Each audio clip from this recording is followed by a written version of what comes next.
হ্যাঁ সেই জন্য দেখলাম একটা টোটো দাঁড় করানো কি আছে তো। হে হ্যালো এভরিওয়ান, আবারও আমার আরেকটি নতুন ভিডিও তোমাদের সকলকে জানাই স্বাগত। তোমরা বুঝতেই পারছো আমি টোটোয় বসে আছি, ভাবছো কোথায় যাচ্ছি। চলো বন্ধুরা জানতে পারবে আমি কোথায় যাচ্ছি। একে তো গা ভর্তি জ্বর, তারপরে হচ্ছে ভীষণ রোদ্দুরের তাপ, দুপুরবেলা 1টার মতন বেজে গিয়েছিল। আর আমি ছিলাম হচ্ছে যে টোটোর মধ্যে বসে, আর টোটোওয়ালাটা মোটেই ছাড়ছিল না, সেই জন্য আমার মুখের অবস্থাটা ওই রকম ছিল। তারপরে এই যে মাঠ ঘাট দেখতে দেখতে আমরা চলে যাচ্ছি আমার বাবার বাড়িতে। টোটোটা ছেড়ে দেওয়ার পর বেশ ভালো লাগছিল, না হলে বিরক্ত লাগছিল। ওরা কোথায় যাচ্ছে? কোথায় তোর দিদুনের বাড়ি? কোথায় দিদুনের বাড়ি তোর?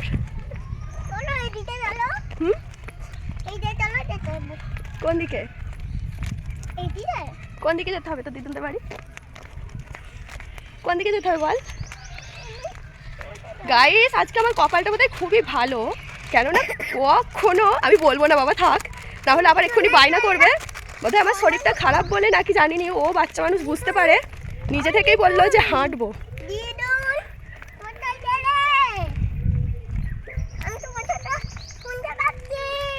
কোথায় তোর দিদুন? ডাক এদিকটা দিকটা দিকটা সরে একটু সরে একটু সরে একটু সরে গেছো।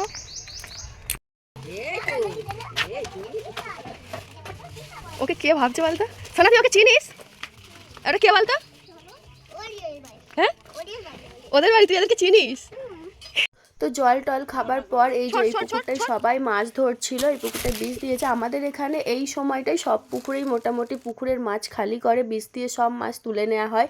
তো সে ওপর থেকে দেখছিল অনেক মাছ, তারপরে নামার পর আর মাছ দেখতে পাইনি, এরকমই অবস্থা। কয়টা পেয়েছিল? 4 পিস পেয়েছে। দেখো গাইস আমি দৌড়াতে গিয়ে আমার পা থেকে অ্যাংলেট খুলে পালিয়েছে, এই যে আমার পা থেকে খুলে চলে গেছে। তো বাবার বাড়িতে এলে মাছ কাটার দায়িত্বটা আমারই থাকে, সব সময় মাছ আনলে বাপি বাজার থেকে আমাকে কাটতে হয়, তো কেটে সেগুলোই ফ্রিজে রাখছি। আর আমার ছাগল ভাই আমাকে মেরে চলে গেল, ঠিক আছে, ও এখনও বড় হলো না, সারা জীবন ছোটই থেকে গেল, এখনও আমাদের 2 বোনের পেছনে লাগা ওর গেল না। তারপরে এই যে আমরা 2 ভাই বোনে খেতে বসে গেছি। আমরা 3 ভাই বোনে মারপিট করি, ঝগড়া করি, যাই করি না কেন তিনজন তিনজনকেই ভীষণ ভালোবাসি। আর এই চাটনি ভাই রে ভাই, আমরা যে কি চাটনি ভক্ত আর বলার মতন না। তারপরে একটা টানা ঘুম দিয়ে এই যে বাপি যাচ্ছে আগে আগে, আমি যাচ্ছি পিছে পিছে বস্তা হাতে করে নিয়ে। কোথায় যাচ্ছি বলো তো বন্ধুরা?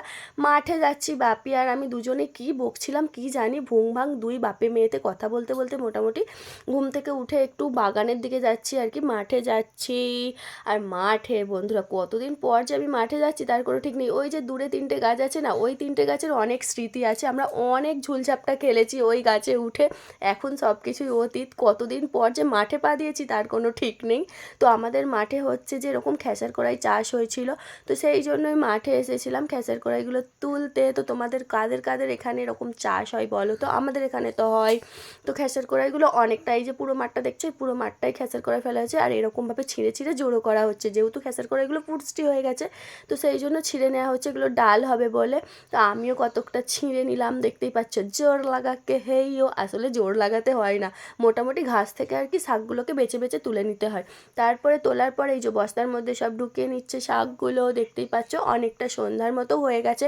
আর এই দেখো এইদিকে যে ভেড়িগুলো আছে এইগুলোতে নানান ধরনের সবজি চাষ হয়, যেমন ঝিঙে, চিচিঙ্গা, শসা, অনেক রকম সবজি চাষ হয়। তারপরে আমরা এই যে মাঠ থেকে চলে যাচ্ছি, ফিরছি বাড়িতে। বাপি মাথায় ভরে নিয়েছে, বস্তাটাই ভরে নিয়েছে যতটা যতটা, তারপরে এটা এক্সট্রা হয়েছিল আমি অন্যায় করে নিয়ে যাচ্ছি। কেমন লাগছে বলো গাইস আমাকে? তো সন্ধেবেলা তারপরে আমাদের ছিল হচ্ছে যে কড়াই ছেঁড়ার মিশন মিশন চলছে, কে কতগুলো কড়াই ছিঁড়তে পারে। তো সবাই কম বেশি একটু কড়াইগুলো ছিঁড়ে পরিষ্কার করে নিচ্ছিলাম। তারপরে খাওয়া দাওয়ার পর আর একটু হরিনাম হচ্ছিলো, আমাদের এখানে বড় দল এসেছিলো হরিনামে, সেই জন্য একটু হরিনাম শুনতে গিয়েছিলাম। তো তোমাদের আমার ভিডিওটা কীরকম লাগলো অবশ্যই জানিও, আর এতক্ষণ আমার সাথে থাকার জন্য অসংখ্য অসংখ্য ধন্যবাদ সকলকে।